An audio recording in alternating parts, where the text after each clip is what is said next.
당신의 내면에는 악마가 살고 있습니다. 뿔이 달린 만화 같은 붉은 괴물이 아니라 더 끔찍하고 더 인간적이며 우리에게 너무나도 익숙한 무언가입니다. 그것은 바로 당신이 먹이를 주며 키우는 분노입니다. 누군가 당신을 무시할 때 뱃속에서 끓어오르는 경로, 일이 뜻대로 풀리지 않을 때 가슴 속에서 타오르는 불길, 그것은 폭발하여 관계를 망치고 당신을 나약하게 만드는 당신의 일부이며 당신은 계속해서 그것에 먹이를 주고 있습니다. 하지만 그 악마를 죽일 방법이 있다고 말씀드린다면 어떨까요? 그것을 묻어버릴 방법이요? 다른 모든 사람들이 비명을 지를 때 차분한 눈으로 불길 속을 걸어가는 방법 말입니다. 일본 역사상 가장 위험한 인물로 꼽히는 미야모토 무사시가 바로 그렇게 했습니다. 그는 60번이 넘는 생사가 걸린 결투를 치렀지만 단 한 번도 패배하지 않았습니다. 그가 가장 빨라서도 아니었고 가장 강해서도 아니었습니다. 그는 전투에서 감정이 없었기 때문입니다. 이것은 한 전사가 어떻게 분노를 죽이고 전설이 되었는지에 대한 이야기입니다. 그리고 이제 당신은 그의 방식을 배우게 될 것입니다. 문제는 당신이 화를 내느냐 마느냐가 아닙니다. 문제는 당신이 분노를 통제할 것인가 아니면 분노가 당신을 통제하게 둘 것인가 하는 것입니다. 제1장 각성 분노에 집어삼켜진 전사 1645년 일본에도 료는 주먹을 꽉 쥐고 턱을 앙다문 채 온몸을 부들부들 떨며 도장에 무릎을 꿇고 있었습니다. 그는 방금 또 졌습니다. 이번 주 대련에서만 3번째였습니다. 그리고 매번 같은 문제가 그를 무너뜨렸습니다. 바로 분노였습니다. 상대가 첫 일격을 가했을 때 료는 눈앞이 캄캄해졌습니다. 그의 기술은 사라졌고 전략은 증발해버렸습니다. 그는 그저 감히 자신을 때린 것에 대한 대가를 치르게 하려고 상대를 다치게 하려고 벌을 주려고 미친 듯이 칼을 휘둘렀을 뿐이었습니다. 그리고 매번 그는 졌습니다. 22살의 나이, 8살 때부터 훈련을 받았습니다. 기술적으로 뛰어나고 신체적 능력도 출중했지만 그의 내면에 있는 악마에게 완전히 지배당하고 있었습니다. 료의 스승인 테다 스승님은 모든 것을 꿰뚫어 보는 눈으로 그를 조용히 내려다보며 서 있었습니다. 일어나라. 료는 여전히 분노로 떨며 일어섰습니다. 너는 방금 내 실력의 절반밖에 안 되는 사람에게 졌다. 이유가 무엇이냐? 그가 운이 좋았습니다. 거짓말이다. 다시 말해라. 료는 주먹을 더 꽉 쥐었습니다. 이를 악물어 턱이 얼얼했습니다. 그가 내 빈틈을 노렸습니다. 또 거짓말이다. 진실을 말해라. 료. 아니면 내 도장을 떠나라. 테다 스승님의 목소리에 담긴 무언가가 짙은 분노의 안개를 꿰뚫었습니다. 료는 숨을 깊게 들이마셨습니다. 억지로 진심을 짜냈습니다. 제가 화를 냈습니다. 그렇다. 그리고 그 분노가 너를 어떻게 만들었지? 나약하게 만들었습니다. 정확하다. 분노는 힘이 아니다, 료. 그것은 사슬이다. 목줄이지. 사람을 쉽게 죽게 만드는 뻔한 반사작용일 뿐이다. 테다 스승님은 벽으로 걸어가 그곳에 적힌 한자를 가리켰습니다. 부동심, 흔들리지 않는 마음. 이것이 내게 부족한 것이다. 이것이 위대한 전사들이 통달했던 것이다. 네가 이것을 통달할 때까지 너는 계속 패배할 것이다. 결투뿐만 아니라 모든 것에서 말이다. 료는 이전에 부동심에 대해 들어본 적이 있었습니다. 사무라이는 어떤 상황에서도 침착함을 유지하고 도발에 동요하지 않으며 혼란 속에서도 흔들리지 않아야 한다는 개념이었습니다. 하지만 그는 그 방법을 전혀 이해하지 못했습니다. 누군가 당신을 무시할 때, 당신을 공격할 때, 당신의 모든 버튼을 누를 때 어떻게 화를 내지 않을 수 있단 말입니까? 저는 어떻게 해야 화가 나지 않는지 모르겠습니다. 료가 인정했습니다. 패배를 맛보는 듯한 말이었습니다. 테다 스승님은 희미하게 미소를 지었습니다. 료가 몇 달 만에 처음 보는 표정이었습니다. 좋다. 모른다는 것을 인정하는 것이 그 시작이다. 따라오너라. 역사상 가장 위대한 전사가 어떻게 분노를 죽였는지 보여주마. 제2장 원칙. 분노는 꼭두각시의 줄이다. 테다 스승님은 료를 작은 명상실로 이끌었습니다. 그들은 마주 앉았습니다. 미야모토 무사시에 대해 이야기해주마. 스승님이 입을 열었습니다. 너도 그 이야기를 들어봤을 것이다. 60번의 결투에서 단 한 번도 패배하지 않은 이야기. 사람들은 그가 더 빠르고 더 강하고 기술이 더 뛰어났기 때문에 이겼다고 생각한다. 틀렸다. 그는 전투에서 감정이 없었기 때문에 이겼다. 상대방이 격노하고 당황하고 두려움에 얼어붙을 때 무사시는 마치 죽음 그 자체처럼 침착하고 차갑고 계산적인 상태를 유지했다. 료는 몸을 앞으로 숙였습니다. 어떻게 그렇게 할 수 있었습니까? 분노의 본질을 이해함으로써 가능했다. 일본에서 멀리 떨어진 곳의 전사 황제였던 마르쿠스 아우렐리우스는 무사시도 동의했을 법한 말을 남겼다. 외부의 일로 인해 마음이 괴롭다면 당신을 괴롭히는 것은 그 일 자체가 아니라 그것에 대한 당신의 판단이다. 내 마음속으로 이 말을 다시 읽어보아라. 테다 스승님은 료가 그것을 흡수할 시간을 주며 말했습니다. 만약 누군가가 너를 화나게 할 수 있다면 그들은 너에게 무엇이든 하게 만들 수 있다. 너는 통제력을 잃은 것이다. 너는 꼭두각시이고 너를 조종하는 줄은 바로 너의 감정이다. 료는 그 진실이 마치 주먹처럼 자신을 내리치는 것을 느꼈습니다. 누군가 그를 모욕할 때마다, 일이 뜻대로 되지 않을 때마다 그는 뻔하게 반응했습니다. 그들이 료를 완전히 통제하고 있었던 것입니다. 무사시는 그 줄을 끊어버렸다. 테다 스승님이 말을 이었습니다. 그는 어떤 도발에도 면역이 되도록 스스로를 훈련했다. 어떤 모욕이 날아오든 전투가 얼마나 잔인하든 그는 가만히 머물며 관찰하고 계산했다. 하지만 어떻게 합니까? 어떻게 분노를 느끼지 않을 수 있습니까? 분노를 느끼지 않는 것이 아니다. 분노에 지배당하는 것을 멈추는 것이다. 거기에는 차이가 있다. 테다 스승님은 자리에서 일어나 천천히 방을 거닐었습니다. 진정한 힘은 얼마나 세게 때리느냐가 아니다. 진정한 힘은 얼마나 도발하기 어려운 사람이 되느냐에 있다. 감정적인 기폭 장치가 없는 남자는 누구도 조종하거나 위협하거나 무너뜨릴 수 없는 남자다. 그것이 바로 진짜 힘이다. 그는 걸음을 멈추고 평소와는 다른 강렬한 눈빛으로 료를 바라보았습니다. 마치 료 자신을 넘어 시간이라는 벽 너머를 바라보는 듯 했습니다. 알다시피 료, 네가 지금 막 걸어가려는 이 길, 분노를 죽이고 부동심을 마스터하는 이 훈련은 단지 너만의 것이 아니다. 역사를 통틀어 전사들은 내부에서부터 스스로를 파괴하는 경로, 즉 이 악마와 마주해왔다. 테다 스승님의 목소리에는 이 방을 넘어서는 무언가를 향한 듯한 울림이 있었습니다. 네가 상상할 수 없는 시간 속에 이 도장에서 멀리 떨어진 곳에서 사람들은 네가 지금 직면한 것과 똑같은 전투에 직면할 것이다. 분노의 악마가 그들을 집어삼키고 강해져야 할 때 그들을 나약하게 만들 것이다. 그리고 그들은 네가 지금 발견하고 있는 것을 발견하게 될 것이다. 분노를 죽이는 것이 진정으로 위험한 존재가 되는 첫 번째 단계라는 것을 말이다. 폭력적이라서 위험한 것이 아니다. 결코 흔들리지 않기 때문에 위험한 것이다. 그는 료의 어깨에 손을 얹었습니다. 이 수련의 부름을 느낀다면, 내 안에 있는 이 악마를 인식한다면 네가 시대를 초월한 모든 전사들과 함께 이 길을 걷고 있다는 것을 알아라. 우리는 프레젠스 앤 퍼포스에서 이것을 가르친다. 고대의 수행법, 전사의 심리학, 흔들리지 않는 사람이 되는 길을 말이다. 테다 스승님의 시선은 료를 꿰뚫고 그 너머의 무언가를 향하는 것 같았습니다. 이 훈련을 구독하라. 악마를 죽이기로 선택한 이들과 함께 걸어라. 왜냐하면 이것은 그저 과거에 갇힌 낡은 역사가 아니기 때문이다. 이것은 살아있는 수행이다. 부동심의 도장은 항상 열려 있으며 그곳에서 훈련하는 전사들은 폭력이 아닌 흔들리지 않는 침착함을 통해 절대 멈출 수 없는 존재가 된다. 료는 스승님의 말씀이 왜 이 순간 이 대화를 넘어선 무언가에 닿아 있는 것처럼 느껴지는지 완전히 이해하지는 못했지만 깊이 고개를 숙였습니다. 그는 자신 내부에 어떤 변화를 느꼈습니다. 자신의 훈련뿐만 아니라 더 큰 무언가에 합류하겠다는 다짐이었습니다. 테다 스승님은 평소의 말투로 돌아왔습니다. 좋다. 이제 내 안의 악마를 죽이는 일을 시작해보자. 제3장, 시험, 공의 훈련. 가장 먼저 네가 이해해야 할 것은 테다 스승님이 말했습니다. 네가 왜 화를 내는지 아는 것이다. 솔직해져라. 왜 화가 나느냐? 료는 생각해보았습니다. 누군가 저를 무시할 때입니다. 왜 그것이 널 화나게 하지? 왜냐하면 저는 존중받아 마땅하기 때문입니다. 거기 있군. 특권 의식이다. 너는 세상이 너에게 무언가를 빚지고 있다고 생각한다. 사람들이 네가 원하는 대로 행동해야 한다고 생각하지. 인생이 공평해야 한다고 생각하고. 테다 스승님의 목소리가 날카로워졌습니다. 무사시라면 이렇게 말했을 것이다.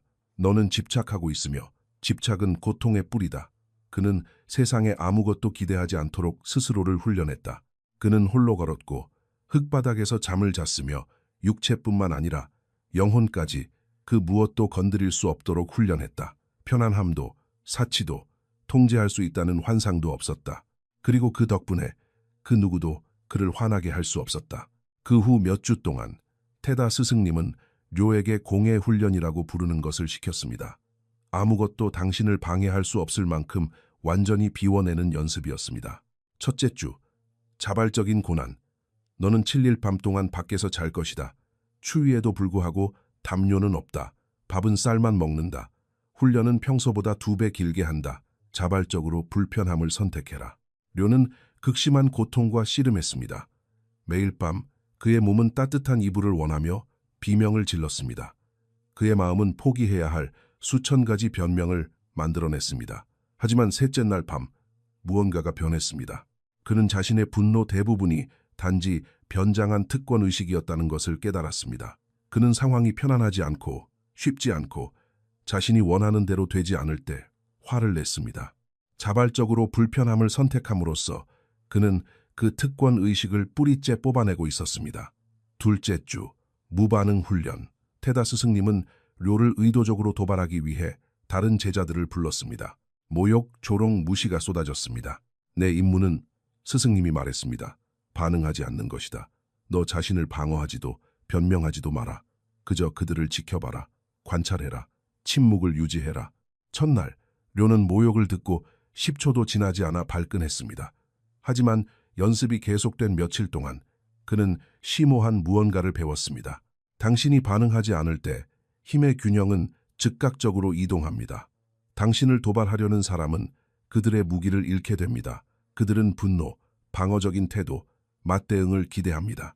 당신이 그들에게 침묵을 줄 때 그들은 무엇을 해야 할지 모릅니다. 7일째 되던 날, 료는 다른 제자들이 그의 명예, 실력, 가족을 모욕하는 동안에도 완전히 가만히 서 있을 수 있었고 아무런 감정도 느끼지 않았습니다. 그 말을 듣지 못해서가 아니라 그 말에 흔들리지 않기로 선택했기 때문입니다. 셋째 주, 죽음의 명상. 매일 아침 테다 스승님은 지시했습니다. 너 자신의 죽음에 대해 명상해라. 그것을 시각화해라. 그것을 받아들여라. 죽음을 너의 동반자로 만들어라. 왜입니까? 료가 물었습니다.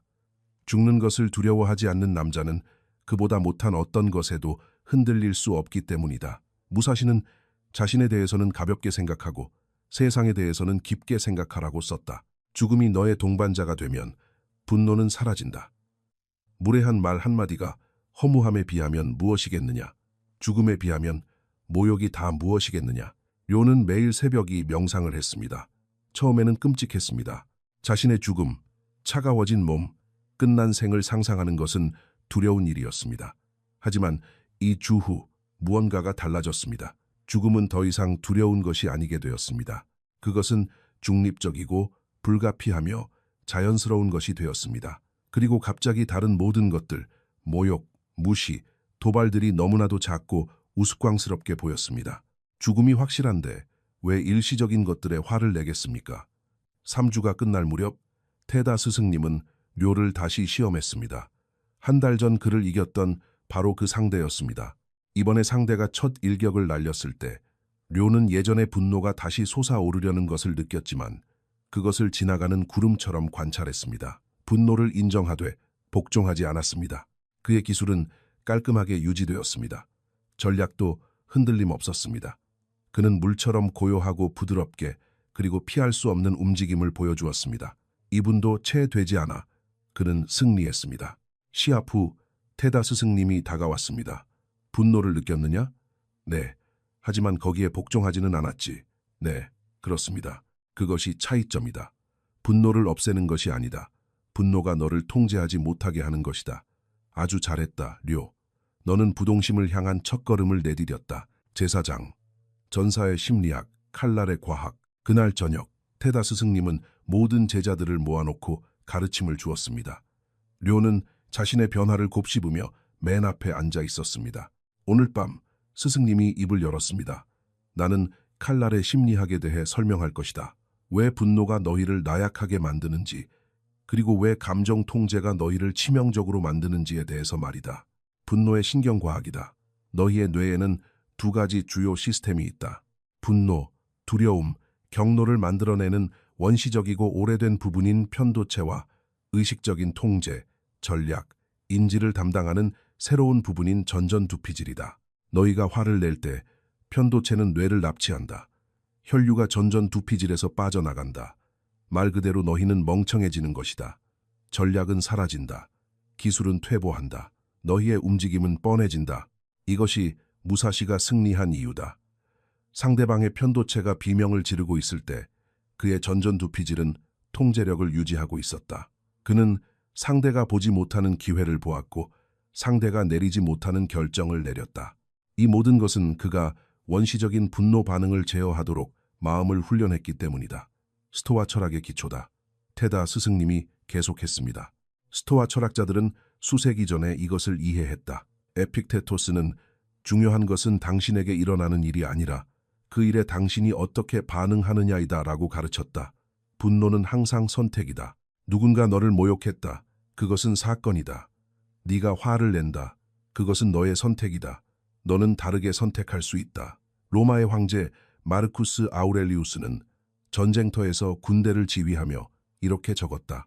당신은 외부의 사건이 아니라 당신의 마음을 지배할 힘을 가지고 있다. 이 사실을 깨달으면 당신은 힘을 얻을 것이다. 이것이 부동심이다. 세상을 통제하는 것이 아니라 세상 속에서 자기 자신을 통제하는 것이다. 무사시의 길이다. 무사시는 오륜서에 소용없는 일은 하지 마라고 적었다. 분노는 올바르게 사용되지 않는 한 거의 항상 소용이 없다. 너는 분노가 말싸움에서 이기게 도와준다고 생각할지 모른다. 하지만 그것은 단지 네가 약하다는 것을 보여줄 뿐이다. 갈등 상황에서 도움이 된다고 생각할지 모른다. 하지만 적들은 네가 이미 넘어왔다는 것을 알기 때문에 속으로 미소 지을 것이다. 마음은 칼날과 같다. 감정이라는 녹이 슬게 내버려 두면 칼은 무뎌진다. 하지만 고요하고 날카롭고 침묵 속에 두면 그것은 무엇이든 베어버린다. 에고를 죽이는 훈련이다. 테다 스승님의 목소리가 강렬해졌습니다. 분노의 본질은 가면을 쓴 에고이다. 세상이 잔인해서 화가 나는 것이 아니다. 내 이미지가 공격받고 있기 때문에 화가 나는 것이다. 누군가 너의 가치에 도전할 때 너는 무시당하고 묵살당한다고 느낀다. 하지만 무사시가 이해했던 진실은 이것이다. 에고는 중요성으로 위장한 나약함이다. 그것에 먹이를 주면 줄수록 너는 더 부서지기 쉬워진다. 무사시의 해결책은 무엇이었을까? 에고를 죽이는 것이다.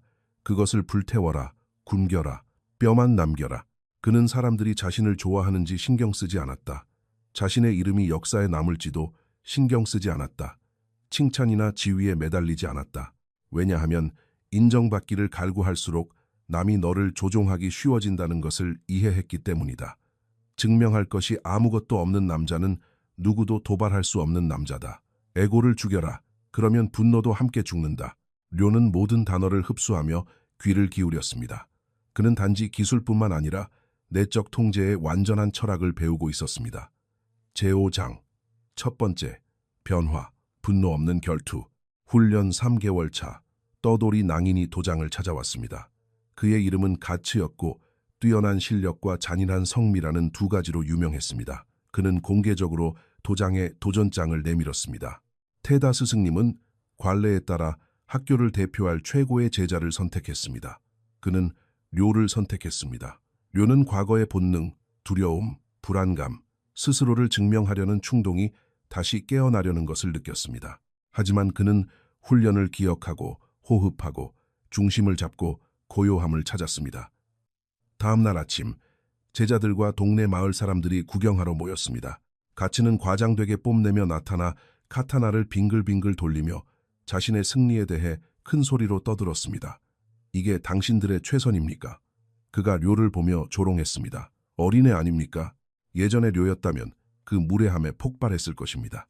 하지만 새로운 료는 그저 지켜보고 관찰하고 계산했습니다. 그들은 인사를 나누고 자세를 취했습니다. 가츠가 먼저 공격했습니다. 압도하기 위해 공격적이고 빠르게 다가왔습니다. 료는 물처럼 움직이며 방향을 틀었고 가츠가 예상한 곳에 절대 있지 않았습니다. 가츠는 좌절감을 느꼈습니다. 싸워라, 겁쟁이 녀석아. 료는 침묵을 지키며 침착하게 빈틈을 노렸습니다. 2분 후 기회가 왔습니다. 료의 무반응에 화가 난 가츠가 일격에 과도하게 힘을 실었고 0.5초 동안 빈틈을 노출했습니다. 료의 목검이 가츠의 목에 닿았습니다. 가볍고 통제된 승리였습니다. 군중은 침묵했고 이내 환호를 터뜨렸습니다. 가츠는 충격에 빠진 채 서 있었습니다. 그는 우월한 기술에 패배한 것이 아니라 감정 통제에 패배한 것입니다. 료가 침착함을 유지하는 동안 가츠의 분노는 그를 엉성하게 만들었습니다. 시합 후 가츠가 다가왔습니다. 어떻게 한 거냐? 분노가 솟아오르는 것을 느꼈지만 거기에 복종하지 않기로 선택했을 뿐이다. 가츠는 오랫동안 그를 바라보았습니다. 나를 가르쳐다오. 그날 저녁 테다 스승님은 료를 축하했습니다. 너는 부동심의 첫 번째 단계에 도달했다. 감정을 없애는 것이 아니라 감정을 지배하는 것. 이것이 전사를 위험하게 만드는 것이다. 료는 깊이 절했습니다. 감사합니다, 스승님. 하지만 이제 겨우 시작인 것 같습니다. 그렇다. 진짜 훈련은 이제부터다. 통제된 결투에서 분노를 다스리는 것은 한 가지 성과였습니다. 하지만 삶이 완전히 무너질 때 분노를 다스리는 것, 그것이 진짜 시험이었습니다. 그리고 그 시험이 다가오고 있었습니다. 제6장, 심연의 훈련, 고요함의 산, 테다 스승님이 발표했습니다. 료, 너는 산속절에서 3개월을 보내게 될 것이다. 그곳의 승려들이 내가 가르칠 수 없는 것을 가르쳐줄 것이다. 전투뿐만 아니라 삶의 모든 순간에서 어떻게 부동심을 유지하는지를 말이다. 이틀 후, 료는 고야산 절벽에 지어진 레이간지에 올랐습니다. 주지스님인 하쿠인이 가벼운 인사로 그를 맞이했습니다. 도장에서 분노를 통제하는 법을 배웠군. 이제 여기서 분노의 뿌리를 뽑는 법을 배우게 될 것이다. 사찰의 일과는 극단적이었습니다.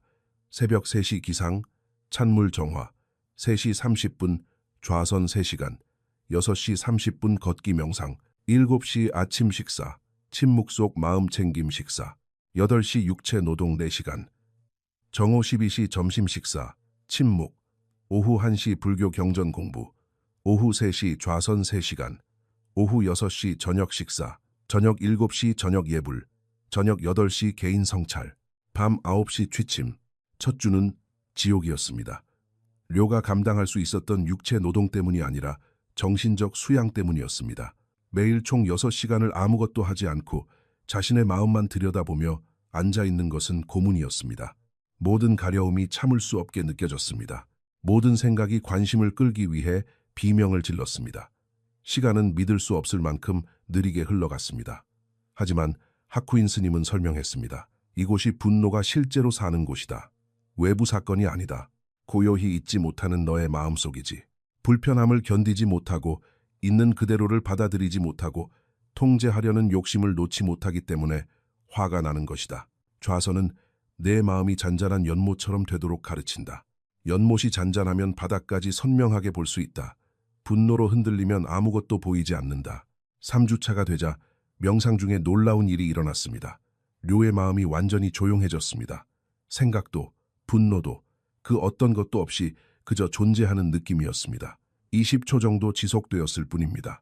하지만 그 20초 동안 그는 스승들이 말하는 부동심이 무엇인지 이해했습니다. 그것은 분노를 통제하는 것이 아니었습니다. 내면이 너무나도 고요해져서 분노조차 일어날 수 없는 상태가 되는 것이었습니다. 하쿠인 스님은 료의 얼굴에서 변화를 눈치챘습니다. 다 왔구나. 네, 좋다. 그것이 목표다. 이제 너는 남은 평생 동안 모든 순간에, 전투에서, 평화로울 때, 혼란 속에서, 고요함 속에서 그 깊은 침묵에 접근하는 법을 배우게 될 것이다. 자발적 도발 연습. 둘째 달, 하쿠인 스님은 잔인한 훈련인 자발적 도발을 도입했습니다. 매일 승려들은 고의로 료를 화나게 하려고 시도했습니다. 그를 모욕하고 일부러 그의 일을 망치고 그의 명상을 방해하고 끊임없이 그의 반응을 시험했습니다. 하쿠인 스님이 설명했습니다. 도장에서는 싸우는 동안 분노를 통제했지만 현실의 삶은 정해진 결투가 아니다. 삶은 끊임없고 예측할 수 없는 도발이다. 너는 상황에 상관없이 고요함을 유지하는 법을 배워야 한다. 처음에 료는 계속 실패했습니다. 승려가 그가 공들여 쌓은 명상석을 넘어뜨리면 분노가 치밀어 올랐습니다. 또 다른 승려가 그가 몇 시간 동안 일한 것을 비판하면 좌절감이 밀려왔습니다. 하지만 몇 주가 지나면서 그의 반응은 서서히 바뀌었습니다. 그는 마치 다른 사람의 삶을 지켜보는 것처럼 도발을 관찰하기 시작했습니다. 분리된 채 호기심을 가지고 개인적으로 연연하지 않았습니다. 석 달째가 되자 승려들은 그를 도발할 수 없었습니다. 그들은 모욕, 조롱, 실수, 비판 등 모든 방법을 동원했습니다. 료는 돌처럼 굳건했습니다. 차갑거나 로봇 같아서가 아니라 진정으로 흔들림이 없었습니다. 죽음의 화두. 어느 날 저녁, 하쿠인 스님은 료에게 선불교의 역설적 질문인 화두를 주었습니다. 네가 이미 죽었다면 무엇이 널 화나게 할 수 있느냐? 료는 며칠 동안 이 질문을 안고 앉아 명상했습니다. 그것이 자신의 평소 사고방식을 녹여버리도록 내버려 두었습니다. 그리고 마침내 깨달았습니다. 만약 죽음을 단순히 머리로만이 아니라 뼛속 깊이 진정으로 받아들인다면 다른 모든 것은 무의미해집니다. 모욕, 무시, 도발, 그것들이 죽음에 비하면 무엇이란 말입니까? 무사시는 이것을 이해했습니다. 그는 매일 죽음에 대해 명상했습니다. 우울해서가 아니라 다른 모든 것을 적당히 작게 만드는 방법으로서 말입니다. 이 명상을 하는 동안 료는 자신의 생각이 아니라 시간 자체를 가로질러 말하는 듯한 더 깊은 곳에서 무언가가 떠오르는 것을 느꼈습니다. 분노를 죽이고 부동심을 성취하는 이 길을 걷는 너는 혼자가 아니다. 명상 속에서 그것이 느껴지지 않습니까? 똑같은 고요함, 똑같은 통달을 추구하는 수세기에 걸친 전사들과의 연결 말입니다. 그 생각은 료 자신에게서 나오는 것이 아니라 그를 통해 흐르는 지혜처럼 느껴졌습니다. 이 훈련은 고대의 사찰에 갇혀 있는 것이 아니다. 이 훈련은 전사들이 그것을 실천하기로 선택한 곳이라면 어디든 살아있다. 지금 바로 이 시간, 다른 이들도 당신이 발견한 것을 발견하고 있다. 분노라는 악마, 그것을 죽이는 길, 부동심의 규율을, 그리고 그들에게는 인도가 필요하고 공동체가 필요하며 수세기 동안 다듬어진 훈련이 필요하다. 그것이 바로 프레젠스 앤 퍼포스가 제공하는 것이다. 매주 고대의 전사 심리학이 현대의 적용과 만납니다. 매주 부동심의 도장이 열립니다. 료는 현재의 훈련을 포기하려는 것이 아니라 그것을 진행 중인 더 큰 흐름의 일부로 이해해야 한다는 이끌림을 느꼈습니다. 이 훈련을 오락이 아닌 수행으로서 구독하십시오. 당신이 결코 만나지 못할 수도 있지만 같은 내면의 전투를 치르고 있는 전사들과 함께 걸으십시오. 무사시를 통해, 당신의 스승을 통해, 경로 대신 고요함을 선택한 모든 전사를 통해 가르침이 이어졌듯 당신을 통해 그 가르침이 계속되게 하십시오. 그 통찰력은 구름처럼 지나갔습니다. 료는 눈을 떴습니다. 자신의 변화뿐만 아니라 진정한 힘은 내면에 있다는 것을 이해하는 영원한 전사들의 계보에 합류하겠다는 다짐이 그 어느 때보다 확고해졌습니다. 하쿠인 스님은 마치 이 모든 내면의 여정을 목격한 듯 그를 마주 보고 앉아 있었습니다. 너는 무언가 고대의 것에 닿았구나. 그가 담담하게 말했습니다. 좋다. 이제 다시 수행으로 돌아가라. 이해는 단지 시작일 뿐이니까 그것을 살아내는 것이 평생의 과업이다. 제7장, 최후의 대결. 모든 것이 무너질 때 료는 3개월 후 산에서 돌아왔습니다. 차분하고 중심이 잡힌 모습으로 변해 있었습니다. 그는 완전히 다른 사람이 된 것 같았습니다. 그러자 삶이 그가 배운 모든 것을 시험했습니다. 돌아온 지 일주일 후 소식이 전해졌습니다. 그의 남동생 겐지가 죽었다는 것이었습니다. 아무것도 아닌 일로 벌어진 술자리, 말다툼이 커져 한 무리의 산적들에게 살해당했습니다. 전령이 자세한 상황을 전했습니다. 겐지는 비무장 상태였습니다. 그들은 그를 때려 죽이고 시신을 거리에 버렸습니다. 료는 몇 달 동안 느끼지 못했던 감정, 순수한 화산 같은 경노를 느꼈습니다. 그의 존재의 모든 세포가 복수를 위해 비명을 질렀습니다. 손이 떨렸습니다. 시야가 좁아졌습니다. 그가 죽였다고 생각했던 악마가 포효하며 다시 살아났습니다. 그는 즉시 테다 스승님에게 갔습니다. 스승님, 그들을 죽여야겠습니다. 전부 다요. 테다 스승님은 그 꿰뚫어 보는 눈으로 그를 바라보았습니다. 아니, 넌 그러지 않을 것이다. 그들이 제 동생을 죽였습니다. 그렇지. 그리고 만약 네가 분노에 가득 차 지금 간다면 너는 죽거나 네가 그토록 증오하는 것과 똑같은 존재가 될 것이다. 악마가 승리하는 것이다. 네가 배운 모든 것은 무의미해질 것이다. 그럼 아무것도 하지 말라는 말씀이십니까? 료의 목소리는 거칠고 절망적이었습니다. 나는 그렇게 말하지 않았다. 지금 가지 말라고 했다. 이런 식으로는 안 된다는 거다. 테다 스승님은 일어나 벽에 있는 한자로 걸어갔습니다.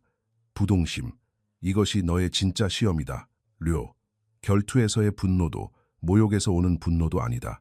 진정한 비극, 진정한 상실, 정당한 경로에서 오는 분노에 대한 시험이다.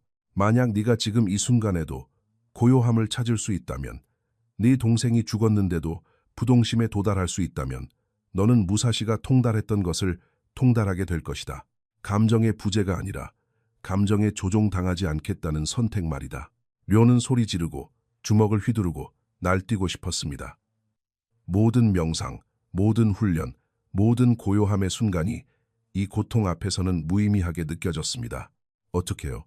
그가 마침내 갈라진 목소리로 물었습니다. 제 안의 모든 것이 폭력을 원하는데 어떻게 침착할 수 있습니까? 침착함을 유지하는 게 아니다. 모든 것을 느끼는 것이다. 그 경로, 그 고통, 그 상실을. 하지만 거기에 복종하지 마라. 그것과 함께 앉아라. 그것과 함께 숨을 쉬어라. 행동으로 옮기지 말고 그것이 너를 씻어내고 지나가게 두어라.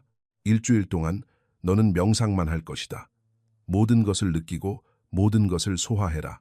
그러고 나서도 여전히 행동을 선택한다면 분노가 아니라 고요함에서 행동하게 될 것이다. 그 일주일은 요의 인생에서 가장 힘든 시간이었습니다. 그는 명상하며 앉아 있었고 슬픔과 분노가 파도처럼 그를 덮쳤습니다. 그는 그만두고 싶었고 도망치고 싶었고 당장 무언가를 하고 싶었습니다. 하지만 그는 머물렀습니다. 그는 호흡했습니다. 복수와 정의, 자신이 무엇을 해야 하는지에 대한 이야기를 끊임없이 만들어내는 자신의 마음을 관찰했습니다. 그리고 며칠이 지나면서 서서히 무언가가 변했습니다. 분노는 남아 있었지만 더 이상 그를 지배하지 않았습니다. 그는 분노에 집어삼켜지지 않고도 그것을 느낄 수 있었습니다. 7일째 되던 날, 료는 깨달았습니다. 그가 무슨 짓을 하든 그의 동생은 죽었다는 사실을. 복수는 겐지를 데려오지 못할 것이고 그저 더 많은 죽음을 만들어낼 뿐이었습니다. 그는 테다 스승님에게 갔습니다. 그들을 쫓지 않겠습니다. 왜지? 그들이 저마저 파괴하도록 내버려 두지 않을 것이기 때문입니다. 겐지는 떠났습니다. 만약 제가 분노에 차서 그들을 쫓는다면 저는 그들과 같은 존재가 됩니다. 악마가 이기는 것입니다. 제 동생은 그것을 원하지 않을 것입니다. 테다 스승님은 천천히 고개를 끄덕였습니다. 이것이 통달이다. 감정을 피하는 것이 아니라 온전히 느끼고 현명하게 선택하는 것. 무사시도 이런 선택의 순간을 여러 번 마주했다. 친구의 죽음, 배신, 상실의 순간들. 그리고 매번 그는 분노 대신 고요함을 선택했다. 왜냐하면 그는 분노에서 비롯된 복수는 에고이며 고요함에서 비롯된 정의만이 진정한 명예임을 이해했기 때문이다. 료는 절을 했습니다. 그는 달라진 것을 느꼈습니다. 슬펐지만 부서지지는 않았습니다. 슬퍼하고 있었지만 집어삼켜지지는 않았습니다. 악마는 마지막 공격을 시도했지만 처음으로 료가 완벽하게 승리했습니다. 마지막 진실, 전사의 진리. 3년 후 료는 자신의 훈련이 시작되었던 바로 그 도장에 앉아 있었습니다. 하지만 이제 그는 제자가 아니라 스승으로 앉아 있었습니다.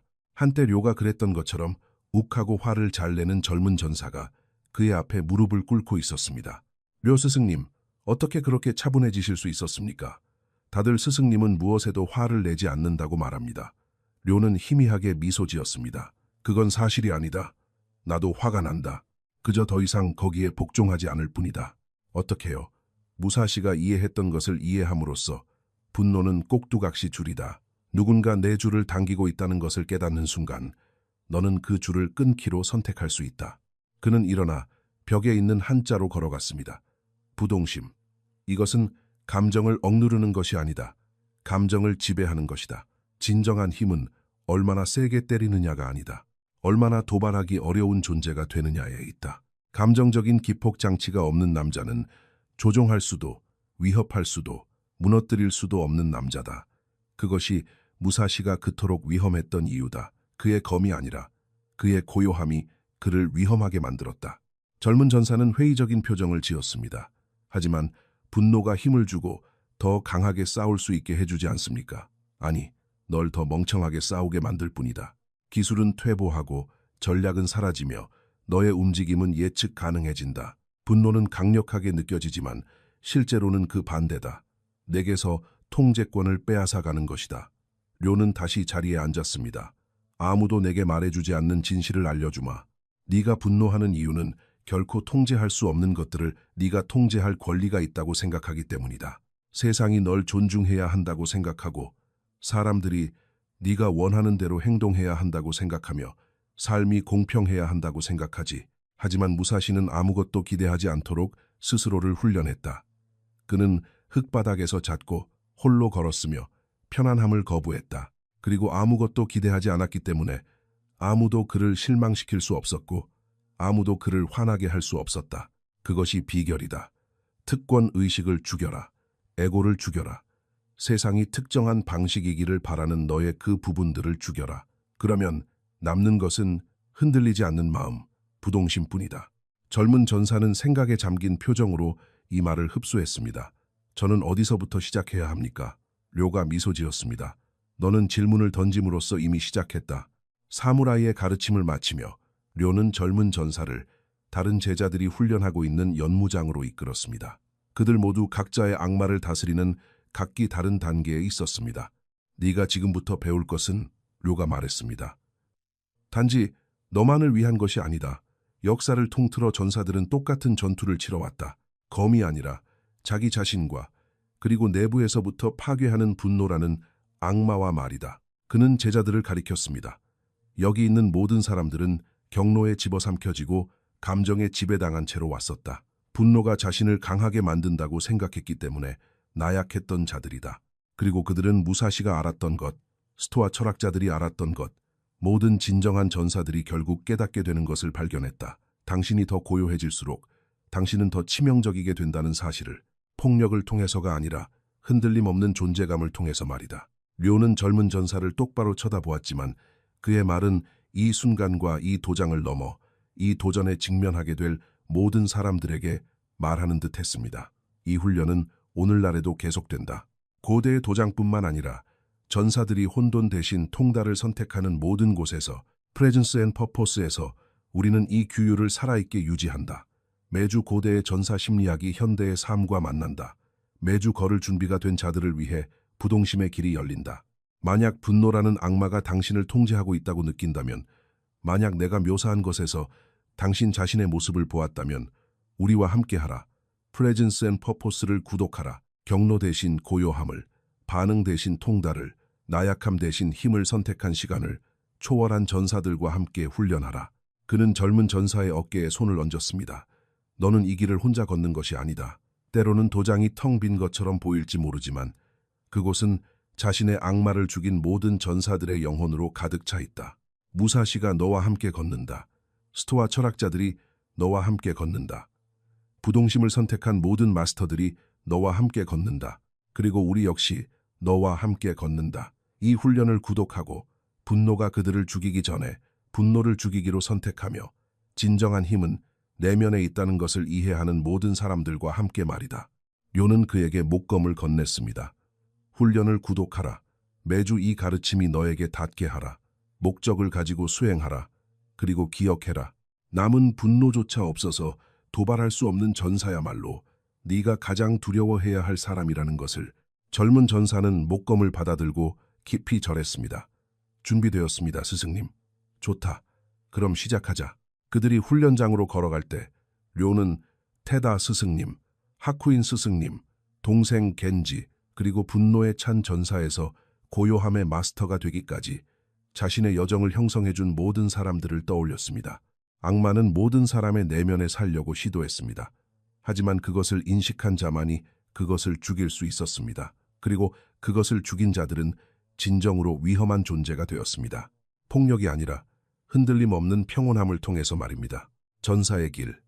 분노는 꼭두각시 줄이고 당신은 장난감입니다. 줄을 끊으십시오. 악마를 죽이십시오. 자신을 마스터하십시오. 도발당하지 않는 전사는 결코 패배하지 않기 때문입니다. 확고한 존재감을 가지고 나아가십시오. 당신의 분노를 죽이고 흔들리지 않는 사람이 되십시오.